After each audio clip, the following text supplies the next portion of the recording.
নমস্কার বন্ধুরা, রকমারি ভুরি ভোজের তরফ থেকে আপনাদের সকলকে স্বাগত জানিয়ে আমি শুরু করছি আজকের নতুন ব্লগ। আজকের ব্লগটাও সকাল থেকে শুরু করছি।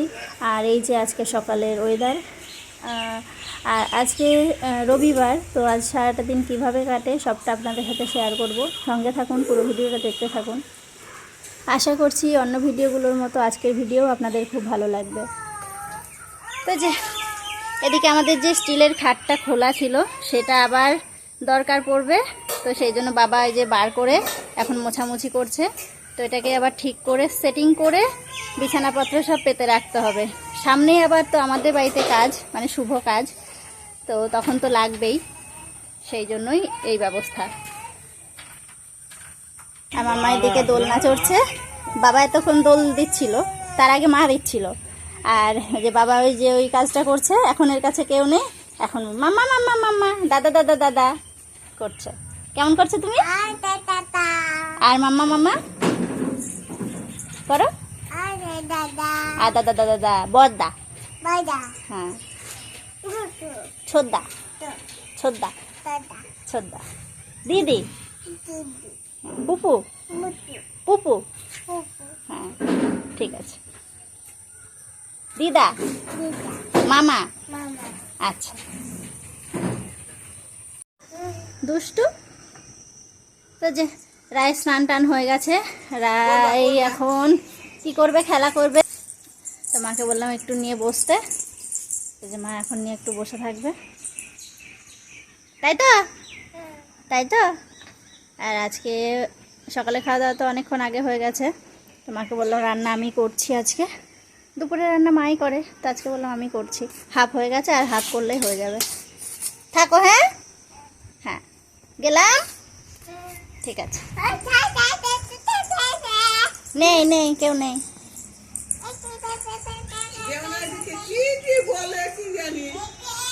রায় বক বক করে খালি। রায় কেমন করে, রায় কি করে, রায় বক বক। ও শোনো, একটু একটু বুড়ি মতো করে হাঁটো, একটু বুড়ি এরম এলম করে হাঁটো, একটু এলম এলম করে হাঁটো। ও এইরকম একেবারেই বুড়ি, একটু উঠে হাঁটো, এরম করে হাঁটো, এরম এরম করে হাঁটো, হাঁটো।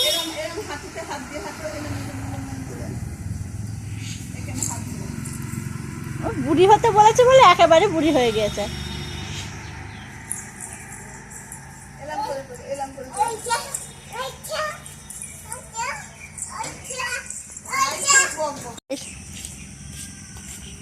সোনা ছিল কাকা বাড়ি, ও বাড়ি আসলে এখন।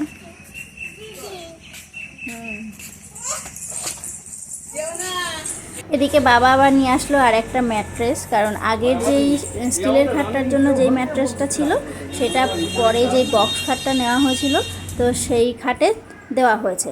তো এইদিকে এই খাটটা রেডি করতে গেলে আর একটা ম্যাট্রেস লাগবে, তো সেই জন্য এই যে আর একটা ম্যাট্রেস নিয়ে আসা হলো। ঢুকবে না, ধরো ধরো ধরে টানো।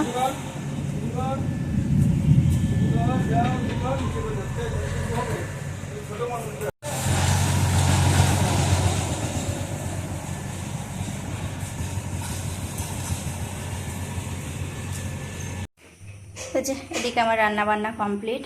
এদিকে হয়েছে আলু আর কচু দিয়ে মাছের ঝোল, আর হয়েছে একটা সবজি, আলু পটল ঝিঙে, এই সবজিগুলো দিয়ে একটা সবজি হয়েছে। এই যে এই সবজিটা আমি আলু পেঁয়াজ বরবটি দিয়ে করি, তো ভীষণ ভালো লাগে খেতে। আর আজকে পটল ঝিঙে আলু পেঁয়াজ এই সবজিগুলো দিয়ে বানিয়েছি, এটাও ভীষণ ভালো লাগে খেতে। আর তার সাথে হয়েছে পটল ভাজা। যে মা আবার গিয়েছিল একটু বাজারে, কালো জিরে নেই, কালো জিরে নেই, এক ফোঁটাও নেই।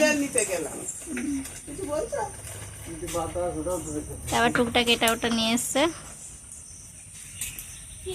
আর শুনু আর বাবা ওই খাট ঠিক করছিল।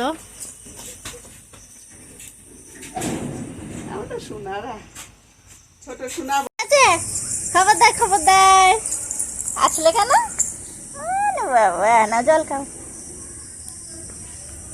এটা নাও, ওই রাবড়ি বাটি। তো যে মামাম গিয়েছিল আইসক্রিম কিনতে, আইসক্রিম নিয়ে এসছে।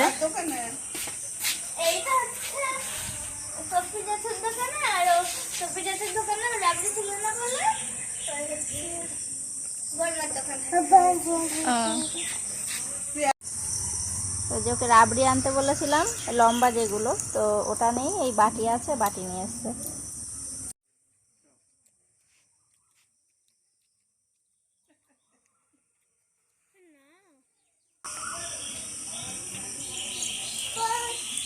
দিকে দেখতে দেখতে হঠাৎ করে বৃষ্টি নেমে গেল। মেঘ মানে পুরো আকাশ কালো হয়ে এসেছিল। তো এখন সেই মানে যত না বৃষ্টি হয় তার থেকে মেঘ থাকে বেশি।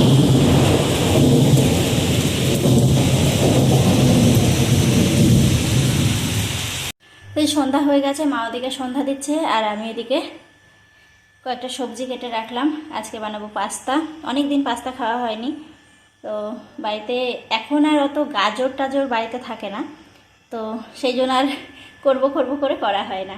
তো বাবাকে বললাম গাজর, ক্যাপসিকাম আর বিনস এনে দিতে, তো বিনসটা পাইনি, ক্যাপসিকাম আর গাজরটা এনে দিয়েছে, তো ওই জন্য ভাবলাম যে আজকে করি। সোনা এদিকে পড়তে বসেছে আর আমি এখন যাচ্ছি রান্নাঘরে। তো পাস্তার সেই সবজিগুলো কেটে রেখে চলে এসেছিলাম, তো এখন পাস্তাটা করে নেব।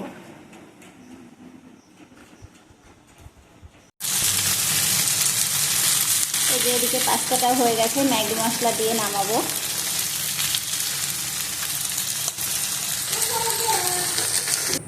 আমাদের রায়ের জন্মদিনের আগে থেকে এই বারান্দার এই জায়গাটা পুরো ফাঁকা ছিল এতদিন পর্যন্ত। রায়ের জন্মদিনের কেক কাটিংটা এই বারান্দায় করব ভেবেছিলাম, কিন্তু সেটা করা হয়নি, বাইরেই করা হয়েছিল। তো সেই জন্যই জায়গাটা ফাঁকা করা হয়েছিল। তো সেই থেকে বেশ এতদিন ধরে ফাঁকা ছিল, বেশ ভালোই লাগছিল, এখনও ভালো লাগছে। এই যে স্টিলের খাটটা তো এখানে সেট করা হয়েছে, এই যে পুরো রেডি। আর খাটটা এখানে সেটিং করার সাথে সাথে মাম্মা এই যে তাকটা পুরো গুছিয়ে ফেলেছে, ওর পুতুল, ওর খেলনা, এই সমস্ত জিনিসগুলো দিয়ে। এই যে বেশ ভালোই লাগছে।